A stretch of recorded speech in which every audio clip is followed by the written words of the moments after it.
السلام علیکم میری پیارے ریڈرز اور لسنرز، آپ دیکھ رہے ہیں ناول رکیب الفت قسط نمبر 33 کا حصہ دوم۔ شہزی نے ایشال کو گھر چھوڑا اور خود اپنے گھر یعنی اکبر کے گھر آ کر اپنا چشمہ، گھڑی، وہ کپڑے اور شاپنگ ایک ایک کر کے پھینکنے کے انداز میں صوفے پر اچھالی۔ اب وہ بھی دھم سے صوفے پر آ گرا تھا۔ کیا مسئلہ ہے؟ مسئلہ کیا ہے تمہارے ساتھ ایشال؟ تم نے اتنے سالوں میں مجھ سے اتنی سی محبت نہیں کی۔ مجھے تو لگتا تھا کہ تمہارا لڑنا جھگڑنا ہر چیز کے پیچھے تمہاری اپنائیت ہے، محبت ہے، لیکن تم تو مجھ سے محبت تو دور کی بات ہے کوئی لگاؤ بھی نہیں رکھتی۔ یہ سوچتے ہوئے اس کی آنکھوں کے کنارے بھیگے تھے۔ وہ پور پور اس کی بے اعتنائی سے جل رہا تھا۔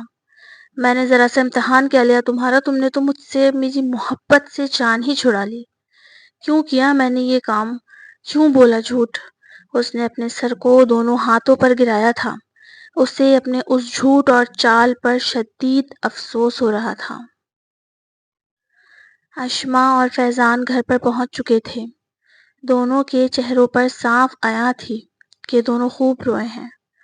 ایشال نے جو دونوں کی یہ حالت دیکھی تو پریشانی سے پوچھا، کیا ہوا ہے اپی؟ سب ٹھیک ہے؟ بتائیں، کچھ ہوا ہے؟ اکبر بھائی نے کچھ کیا ہے کیا؟ اس نے پے در پہ کئی سوال کر ڈالے تھے۔ ایشال، آج ہم پر سے ہر پابندی، ہر مصیبت، ہر امتحان اللہ پاک نے ختم کر دیا ہے۔ ہم جیت گئے، اللہ تعالیٰ نے ہمیں سرخرو کر دیا۔ ایشال کو کچھ سمجھ نہیں آ رہا تھا، وہ ناسمجھی سے دونوں کو دیکھنے لگی۔ فیضان تو گھر آتے ہی اپنے روم میں چلا گیا۔ اسے سجدہ شکر ادا کرنا تھا۔ اللہ پاک نے اس کے ماتھے پہ لگے اس داغ کو اس طرح مٹایا تھا کہ جس طرح دنیا کی کوئی طاقت بھی مٹا نہیں سکتی تھی۔ اشما نے ایشال کو گلے سے لگایا، تم میری بہت اچھی بہن۔ ایشال نے جو بھی کردار اپنی بہن کو بچانے کے لیے ادا کیا، اپنی جان پر کھیل کر اپنی بہن کے لیے لڑی اور اسے اس معاملے میں سپورٹ کیا، وہ ایک قابل تعریف امر تھا۔ اس نے کہتے ہوئے ایشال کا ماتھا چوما، ساتھ ہی یہ کہہ کر اپنے روم میں چلی گئی کہ میں فریش ہو کر آ رہی ہوں، مما بابا کو کال کرو، سب کو ساتھ ہی بتاؤں گی کہ کیا ہوا ہے۔ پھر تھوڑی ہی دیر میں اشما نے سلطانہ اور سالار کو ایشال کے ساتھ ساتھ سب بتا دیا۔ ان دونوں کی خوشی کا بھی کوئی ٹھکانہ نہ رہا۔ انہوں نے اور ان کے بچوں نے جو کچھ بھی آج تک دیکھا تھا، سہا تھا، وہ سب ایک بھیانک خواب کی طرح ساری زندگی ان سب کو یاد رہنے والا تھا۔ اب ویسے تو لگ رہا تھا کہ سب ٹھیک ہو گیا ہے، لیکن اصل مسئلہ اب اشما کے مستقبل کا تھا۔ موم، جی رومی میری جان، آج آپ نانو سے بات کرتی ہوئی رو کیوں رہی تھی؟ رومان نے سوالیہ لہجے میں پوچھا۔ میں اسی لیے رو رہی تھی کیونکہ مجھے نانا نانو کی یاد آ رہی تھی۔ اب انشاءاللہ ہم بہت جلد نانو سے ملنے جائیں گے۔ کیا واقعی ہم نانو کے گھر جائیں گے؟ رومان خوشی سے کھڑا ہو گیا، لیکن اس کے چہرے کے رنگ ایک دم ہی بدلے، جیسے کچھ سوچ کر اس کے جانے کی خوشی ماند ہوئی ہو۔ پھر ہم واپس آ جائیں گے نا؟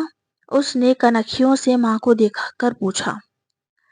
اشما نے اس کے تاثرات بغور دیکھے تو پوچھ بیٹھی، کیوں؟ کیا ہوا رومی؟ یہاں ایسا کیا ہے جو تم یہاں آنے کے لیے اتنے بے چین ہو گئے ایک دم؟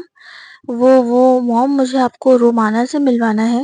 آپ کو پتا ہے وہ میری بہت اچھی دوست ہے۔ وہ بچہ تھا، دل کا صاف، نہ اسے جھوٹ بولنا آتا تھا۔ اس نے ماں کے سامنے صاف مدعا بیان کیا۔ اشما کو ایشال نے بتایا تھا کہ ارحم کی کوئی بیٹی ہے، رومانہ، لیکن اسے یہ نہیں پتا تھا کہ رومان کی اس سے کتنی گہری دوستی ہو چکی ہے۔ اچھا، میرے بیٹی کی دوست، میں تو ضرور ملوں گی۔ پھر دونوں کچھ دیر یوں ہی باتیں کرتے رہے اور رومی اس کے ہاتھ پر سر رکھ کر سو گیا۔ اس نے آنکھیں بند کی تو اس کا وجیح سراپا اس کی نگاہ کے پردے پر لہرایا۔ اسے یاد تھا کہ وہ کس طرح سر جھکائے ہارا ہوا غم زدہ سا وہاں سے گیا تھا۔ وہ کہاں گئے ہوں گے، کس سے سنبھالا ہوگا انہیں؟ اسے فکر لاحق ہوئی تھی، لیکن پھر اسے اس وقت ایک چیز اور یاد آئی جو وہ بھول گئی تھی۔ اس کا ہاتھ اپنے پیٹ پر گیا تھا۔ یا اللہ، یہ اتنی خوشی کی خبر جس طرح مجھے ملی ہے، میں خوش ہونا چاہتی ہوں لیکن سمجھ سے باہر ہے کہ اب آگے کیا ہوگا۔ اکبر اور اشما کو ہی ابھی یہ بات پتا تھی۔ اس نے کسی کو بھی نہ بتانے کا فیصلہ کیا۔ ابھی تو اسے یہ بھی سمجھ نہیں آ رہا تھا کہ اب آگے کیا ہوگا۔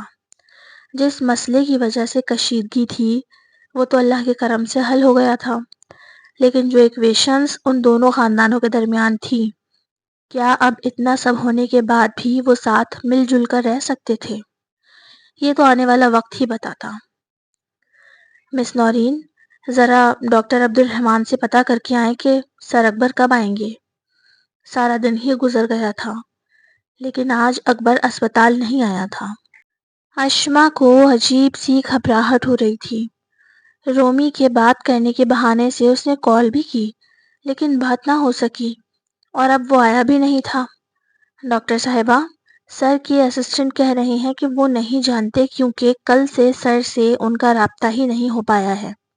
ان کا فون ان ریچیبل آ رہا ہے۔ آج اشما نے بلیک کلر کی چکن کاری کا قمیص شلوار پہنا ہوا تھا، ساتھ ہم رنگ شال جیسا دوپٹہ۔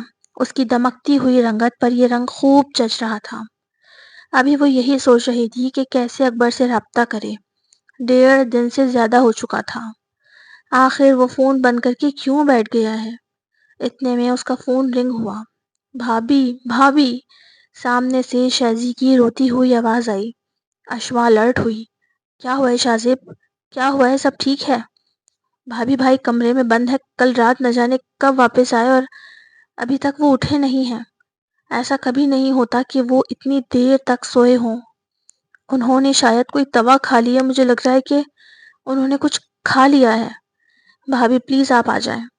شازیب بچوں کی طرح رو رہا تھا جبکہ اشما کے پیروں سے زمین نکلی تھی۔ شازیب جلدی کرو، مجھے ایڈریس بھیجو اور تم دروازہ کھولنے کی تیاری کرو۔ جی بھابھی۔ اس نے بڑی ہی تابعداری سے اشما کو لوکیشن بھیجی اور خود اس کمرے کی چابی ڈھونڈنے میں مصروف ہوا۔ اشما آنن فانن وہاں پہنچی تھی۔ شازی کو چابی نہیں ملی تھی۔ اب وہ اس کمرے کا دروازے کا لاک توڑنے کی کوشش کر رہا تھا۔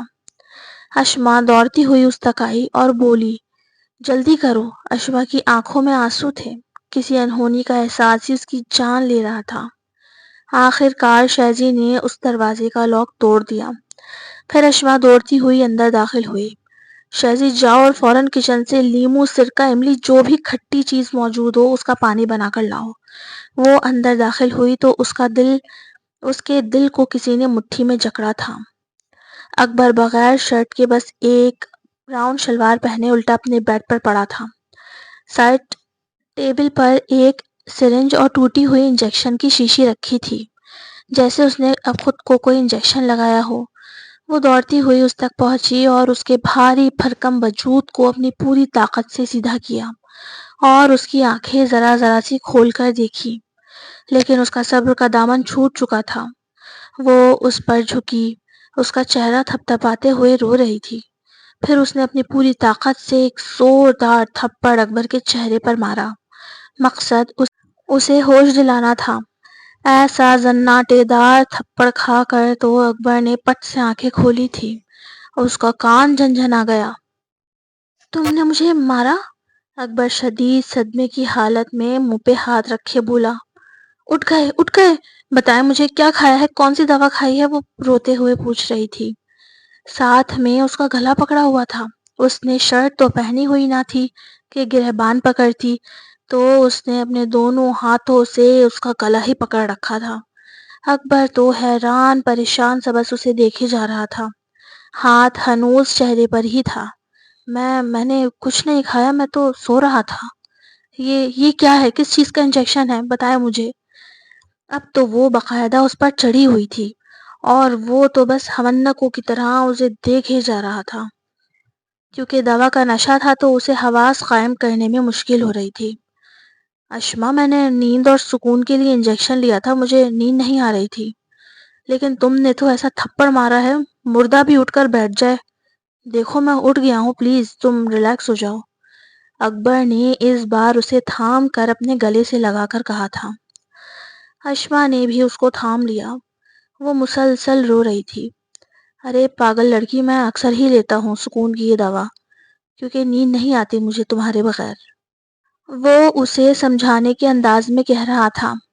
اشما نے سنا تو اس کے آنسو تھمے۔ وہ ساکت سی اس کے سینے سے لگی ہوئی تھی۔ اور تم اس طرح سے بد احتیاطی کیوں کر رہی ہو اشما؟ بچے کو نقصان ہوگا، اتنا ہائپر ہوگی تو۔ وہ اس کا سر سہلا کر کہہ رہا تھا۔ وہ تو واقعی میں بھول گئی تھی اپنی طبیعت کا۔ اشما اس سے تھوڑا الگ ہو کر بیٹھی تو اس نے پوچھا، تمہیں کس نے کہا کہ میں نے زہر کھا کر خودکشی کر لی ہے؟ اکبر نے اس کے بکھرے ہوئے بال سمیٹے تھے۔ روئی روئی آنکھیں دوپٹے سے بے نیاز، کالے جوڑے میں ملبوس وہ اس کے دل کی دنیا کو تہو بالا کر رہی تھی۔ وہ شہزی نے بتایا تھا، بھابھی یہ لے نیمبو پانی، باہر سے لے آیا میں۔ ابھی اشما نے کہا تھا کہ دروازے کے پاس کھڑے شہزیب کی آواز پر دونوں نے دروازے کی طرف دیکھا۔ اکبر نے اسے کھا جانے والی نظروں سے گھورا۔ شہزی نے پوچھا، بھابھی اندر آ جاؤں؟ شہزی کچھ نہیں کھایا انہوں نے، ٹھیک ہیں وہ۔ شہزیب قریب آیا تو بڑی غور سے اکبر کا چہرہ دیکھنے لگا، منہ کھولے۔ بھائی آپ کے چہرے پر انگلیوں کے نشان؟ اکبر نے دانت چبائے تھے جبکہ اشما ادھر ادھر دیکھنے لگی۔ اس کے تھپڑ سے اکبر کے چہرے پر انگلیاں جو چھپ گئی تھی۔ تجھے تو میں بتاؤں گا، اکبر نے منہ ہی منہ میں بولا۔ اچھا میں چلتی ہوں، آپ ٹھیک ہیں تو؟ اشما نے اٹھ کر جانے لگی تو اکبر نے اس کا ہاتھ پکڑ کر واپس بٹھایا اور شہزی کے ہاتھ سے لیمو پانی لے کر بولا، چل تو نکل یہاں سے، تجھ سے تو میں بعد میں بات کرتا ہوں۔ ہی ہی ہی ہی ہی، شہزی کھسیانی سی ہنستا ہوا وہاں سے چلا گیا۔ تو بھی continue AW novels don't copy my novel, like کریں، کمنٹ کریں، سبسکرائب کریں، پھر ملتے ہیں انشاءاللہ کل۔ اللہ حافظ۔